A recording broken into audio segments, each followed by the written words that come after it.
ನಮಸ್ತೆ ಎಲ್ರಿಗೂ. ಎಲ್ಲರೂ ಹೇಗಿದ್ದೀರಾ? ಎಲ್ಲರೂ ಚೆನ್ನಾಗಿದ್ದೀರಾ ಅಂತ ಭಾವಿಸ್ತಾ welcome back to my ಗೀತಾಜಿ vlogs channel. ನಾನು ನಿಮ್ಮ ಸಂಗೀತ.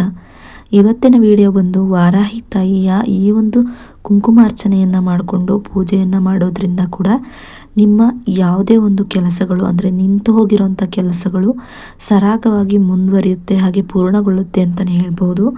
ಆ ಒಂದು ಮಂತ್ರವನ್ನು ಎಷ್ಟು ಬಾರಿ ಜಪಿಸಬೇಕು, ಹಾಗೆ ಆ ಒಂದು ಮಂತ್ರವನ್ನು ಯಾವ ಸಮಯದಲ್ಲಿ ಹೇಳ್ಕೊಬೇಕು, ಈ ಒಂದು ಮಂತ್ರವನ್ನು ಹೇಳಿಕೊಂಡು ಹೇಗೆ ನಾವು ಕುಂಕುಮಾರ್ಚನೆಯನ್ನು ಮಾಡೋದು ಅನ್ನೋದನ್ನು ಈ ಒಂದು ವಿಡಿಯೋ ಮೂಲಕ ಸಂಪೂರ್ಣವಾಗಿ ನಾನು ನಿಮಗೆ ತಿಳಿಸ್ಕೊಡ್ತಾ ಇದ್ದೀನಿ.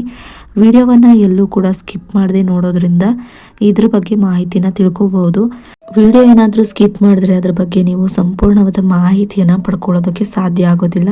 ಹಾಗಾಗಿ ವಿಡಿಯೋವನ್ನು ಎಲ್ಲೂ ಕೂಡ ಸ್ಕಿಪ್ ಮಾಡದೆ ನೋಡಿ ಅಂತ ಹೇಳ್ತಾ, ವಿಡಿಯೋ ಇಷ್ಟ ಆದರೆ ಲೈಕ್ ಮಾಡಿ, ಶೇರ್ ಮಾಡಿ, ಕಮೆಂಟ್ ಕೂಡ ಮಾಡಿ. ನಾವು ಅಂದ್ಕೊಂಡಾಗೆ ಕೆಲಸಗಳು ನಡೆಯೋದೇ ಇಲ್ಲ, ಅರ್ಧಕ್ಕೆ ನಿಂತೋಗೋದು, ಅಥವಾ ಆ ಕೆಲಸಗಳಿಗೆ ಏನಾದರೂ ಒಂದು ಅಡೆತಡೆಗಳು ಬರೋದು, ಅಥವಾ ಯಾರೋ ಒಬ್ಬರು ಏನೋ ಒಂದು ಕೆಲಸ ಹೇಳಿರ್ತಾರೆ ಅದನ್ನು ಅರ್ಧದಲ್ಲೇ ನಿಲ್ಲಿಸ್ಬಿಡೋದು, ಈ ರೀತಿಯೆಲ್ಲ ಆಗ್ತಾ ಇರುತ್ತೆ. ಏನಾದರೂ ಒಂದು ತೊಂದರೆಗಳು ಆಗ್ತಾನೆ ಇರುತ್ತೆ.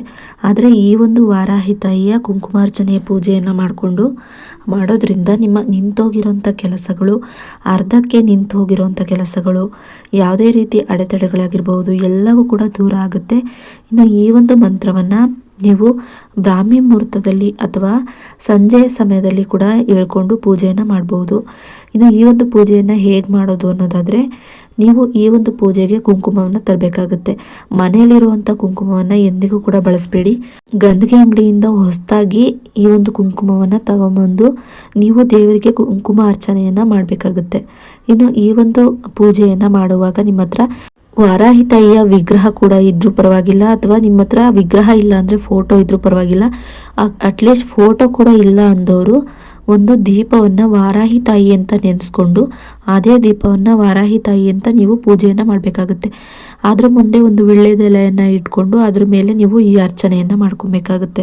ಇನ್ನು ಬ್ರಾಹ್ಮಿ ಮುಹೂರ್ತದಲ್ಲಿ ಅಂದರೆ 3:20ರಿಂದ ಬ್ರಾಹ್ಮಿ ಮುಹೂರ್ತ ಸ್ಟಾರ್ಟ್ ಆಗುತ್ತೆ.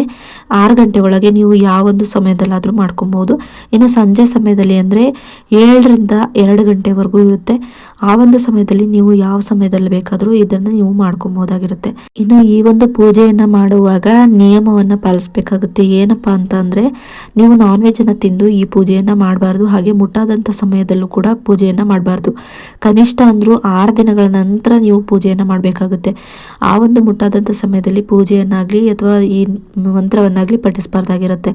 ಇನ್ನು ಈ ಒಂದು ಪೂಜೆಯನ್ನು ಮಾಡಿದ ನಂತರ ನೀವು ನೈವೇದ್ಯವಾಗಿ ದೇವರಿಗೆ ಬಾಳೆಹಣ್ಣನ್ನಾದರೂ ಅರ್ಪಿಸ್ಬೋದು, ಅಥವಾ ದಾಳಿಂಬೆನಾದರೂ ಅರ್ಪಿಸ್ಬೋದು, ಅಥವಾ ಪುಳಿಯೋಗರೆನಾದರೂ ಮಾಡಿ ನೀವು ಅರ್ಪಿಸ್ಬೋದು.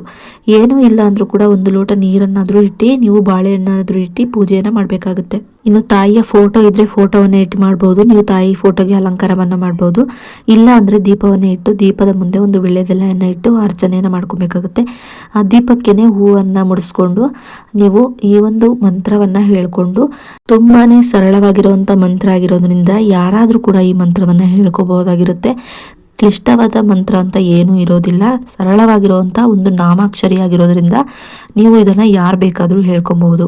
ಇನ್ನು ಈ ಪೂಜೆಯನ್ನು ಯಾವ ವಾರದಿಂದ ಶುರು ಮಾಡ್ಬೋದು ಅನ್ನೋದಾದರೆ, ಮಂಗಳವಾರದ ದಿನ ಅಥವಾ ಶುಕ್ರವಾರ ದಿನ ಮಾಡಬಹುದು. ಇನ್ನು ವಿಶೇಷವಾಗಿ ಪಂಚಮಿ ದಿನ ತುಂಬಾ ವಿಶೇಷವಾಗಿರೋದ್ರಿಂದ ತಾಯಿಗೆ ಆ ದಿನ ನೀವು ಪೂಜೆಯನ್ನು ಮಾಡೋದ್ರಿಂದ, ಈ ರೀತಿ ಕುಂಕುಮ ಪೂಜೆಯನ್ನು ಮಾಡೋದ್ರಿಂದ ನಿಮ್ಮ ನಿಂತು ಹೋಗಿರೋಂಥ ಕೆಲಸಗಳು ಖಂಡಿತವಾಗಿ ನೆರವೇರುತ್ತೆ ಅಂತಲೇ ಹೇಳ್ಬೋದು. ಯಾವುದೇ ಒಂದು ಬೇಡಿಕೆಗಳಾಗಿದ್ರೂ ಕೂಡ ನೆರವೇರುತ್ತೆ ಅಂತಲೇ ಹೇಳ್ಬೋದು. ಇನ್ನು ಈ ಒಂದು ಪೂಜೆಯನ್ನು ಮಾಡುವಾಗ ಏನಾದರೂ ಅಡೆತಡೆಗಳಾದರೆ ಅಂದರೆ ಮುಟ್ಟು ತಟ್ಟಾದರೆ ಆ ಒಂದು ಸಮಯದಲ್ಲಿ ಪೂಜೆಯನ್ನು ನಿಲ್ಲಿಸೋದು ಉತ್ತಮ. ವಾರಾಹಿ ತಾಯಿಯನ್ನ ಮನಸ್ಫೂರ್ತಿಯಾಗಿ ನೀವು ಬೇಡಿಕೊಂಡು ಪೀಸ್ ಆಫ್ ಮೈಂಡಲ್ಲಿ ನೀವು ಇದನ್ನು ಹೇಳ್ಕೊಬೇಕಾಗುತ್ತೆ. ಹೇಳ್ಕೊಂಡ್ರೆ ತುಂಬಾ ಪವರ್ಫುಲ್ ಆಗಿರೋದ್ರಿಂದ ನಿಮ್ಮ ಯಾವುದೇ ಒಂದು ನಿಂತೋಗಿರೋ ಕೆಲಸಗಳು ಕೂಡ ಮುಂದುವರಿಯುತ್ತೆ, ಸಕ್ಸಸ್ಸನ್ನು ಕಾಣುತ್ತೆ. ಇನ್ನು ಪೂಜಾ ಸಮಯದಲ್ಲಿ ಕುಂಕುಮವನ್ನು ಎತ್ಕೊಂಡು 108 ಬಾರಿ ವಜ್ರಘೋಷ ವಜ್ರಘೋಷ ವಜ್ರಘೋಷ ಅಂತ ಹೇಳ್ಕೊಂಡು ಈ ಒಂದು ನಾಮಾಕ್ಷರಿಯನ್ನು ಹೇಳ್ಕೊಂಡು ಕುಂಕುಮವನ್ನು ಅರ್ಚನೆ ಮಾಡ್ಕೊಬೇಕಾಗುತ್ತೆ. ವಾರಾಹಿ ತಾಯಿಯ ಆ ಒಂದು ಮಂತ್ರ ಬಂದು ಹೀಗಿರುತ್ತೆ: ವಜ್ರಘೋಷ ವಜ್ರಘೋಷ ವಜ್ರಘೋಷ. ಈ ಒಂದು ಮಂತ್ರವನ್ನು ಹೇಳ್ಕೊಬೇಕಾಗುತ್ತೆ. ಅಂದರೆ ಈ ಒಂದು ನಾಮಾಕ್ಷರಿಯನ್ನು ಹೇಳ್ಕೊಬೇಕಾಗುತ್ತೆ. ಹೀಗೆ ಹೇಳ್ಕೊಂಡು ನೀವು ಏನು ಕುಂಕುಮವನ್ನು ಅರ್ಚನೆ ರೀತಿ ಮಾಡ್ಕೊಬೇಕಾಗುತ್ತೆ. 108 ಬಾರಿ ನೀವು ಈ ರೀತಿಯಾಗಿ ಮಾಡಬೇಕಾಗುತ್ತೆ. ಇದಾದ ನಂತರ ನೀವು ಧೂಪವನ್ನು ಮಾಡಿಕೊಂಡು ಆರತಿಯನ್ನು ಮಾಡಿಕೊಂಡು ನೈವೇದ್ಯವನ್ನು ಅರ್ಪಿಸ್ಬೋದಾಗಿರುತ್ತೆ. ಇನ್ನು ಅರ್ಚನೆ ಮಾಡಿರುವಂತಹ ಕುಂಕುಮವನ್ನು ಏನು ಮಾಡಬೇಕು ಅಂತ ನಿಮಗೆಲ್ರಿಗೂ ಕೂಡ ಗೊಂದಲ ಬಂದೇ ಬರುತ್ತೆ. ಆ ಒಂದು ಕುಂಕುಮವನ್ನು ಪ್ರತಿನಿತ್ಯವೂ ನಿಮ್ಮ ಹಣೆಗೆ ಧರಿಸ್ತಾ ಬರೋದ್ರಿಂದ ಕೂಡ ನಿಮ್ಮ ಜೀವನದಲ್ಲಿ ಏನೇ ಒಂದು ಕೆಲಸಗಳನ್ನು ಮಾಡೋಕ್ಕೆ ಹೋದರೂ ಕೂಡ ಯಾವುದೇ ಒಂದು ಅಡೆತಡೆಗಳು ಕೂಡ ಬರೋದಿಲ್ಲ. ಆ ಒಂದು ದಿನ ನಿಮ್ಮ ಕೆಲಸ ಸುಗಮವಾಗಿ ಆಗುತ್ತೆ. ಇನ್ನು ಆ ಒಂದು ಏನು ಕೆಲಸಗಳಿದೆ ಅವೆಲ್ಲ ಕೂಡ ಸಕ್ಸಸ್ಸನ್ನು ಕಾಣುತ್ತೆ. ಹಾಗಾಗಿ ಆ ಒಂದು ಕುಂಕುಮವನ್ನು ಬಿಸಾಕ್ತೇನೆ ನೀವು ಹಣೆಗೆ ಇಟ್ಕೊಳ್ತಾ ಬರಬೇಕಾಗುತ್ತೆ. ಹಾಗೆ ಹಣೆಗಿಡೋಕೆ ಆಗೋದಿಲ್ಲ ಅನ್ನೋರು ಒಂದು ಕವರ್ನಲ್ಲಿ ಹಾಕ್ಕೊಂಡು ಒಂದು ಪೇಪರ್ನಲ್ಲಿ ಹಾಕ್ಕೊಂಡು ಜೋಬ್ನಲ್ಲಿ ಕೂಡ ಇಟ್ಕೊಬೋದು ಅಥವಾ ನಿಮ್ಮ ಪರ್ಸ್ನಲ್ಲೂ ಕೂಡ ಇಟ್ಕೊಬೋದಾಗಿರುತ್ತೆ. ಇನ್ನು ಯಾವುದೇ ರೀತಿಯ ಗೊಂದಲಗಳೇನಾದರೂ ನಿಮಗೆ ಕಾಡ್ತು ಅಂದರೆ ಕಮೆಂಟ್ ಬಾಕ್ಸ್ನಲ್ಲಿ ಕಮೆಂಟ್ ಮಾಡಿ, ನಾನು ನಿಮಗೆ ಉತ್ತರವನ್ನು ಕೊಡ್ತೀನಿ. ಹಾಗೆ ವಾರಾಹಿ ತಾಯಿ ಎಲ್ರಿಗೂ ಕೂಡ ಒಳ್ಳೇದು ಮಾಡಲಿ ಅಂತ ಹೇಳ್ತಾ, ಇನ್ನು ಈ ಒಂದು ವಿಡಿಯೋ ಇಷ್ಟ ಆದರೆ ಲೈಕ್ ಮಾಡಿ, ತಪ್ಪದೆ ನಿಮ್ಮ ಫ್ಯಾಮಿಲಿಗೆ ಹಾಗೆ ಫ್ರೆಂಡ್ಸ್ಗೆ ಶೇರ್ ಮಾಡೋದನ್ನು ಮರಿಬೇಡಿ ಅಂತ ಹೇಳ್ತಾ, ನಿಮ್ಮ ನಿಂತೋಗಿರೋ ಕೆಲಸಗಳೆಲ್ಲವೂ ಕೂಡ ಸಕ್ಸಸ್ ಅನ್ನೋದನ್ನು ಕಾಣಲಿ. ಮುಂದಿನ ದಿನಗಳಲ್ಲಿ ನಿಮ್ಮ ಜೀವನದಲ್ಲಿ ಆರ್ಥಿಕವಾಗಿ ಸದೃಢವಾಗಿರಿ ಅಂತ ಹೇಳ್ತಾ, ಇನ್ನು ಈ ಒಂದು ವಿಡಿಯೋ ಇಷ್ಟ ಆದರೆ ಲೈಕ್ ಮಾಡಿ, ಶೇರ್ ಮಾಡಿ, ಕಮೆಂಟ್ ಕೂಡ ಮಾಡಿ. ಇನ್ನಷ್ಟು ಇಂತಹ ಮಾಹಿತಿಗಳನ್ನು ನೀವು ತಿಳ್ಕೊಬೇಕು ಅನ್ನೋದಾದರೆ ನನ್ನ ಗೀತಾ ಜೆ ವ್ಲಾಗ್ಸ್ ಚಾನಲ್ನ ಸಬ್ಸ್ಕ್ರೈಬ್ ಮಾಡ್ಕೊಳ್ಳಿ.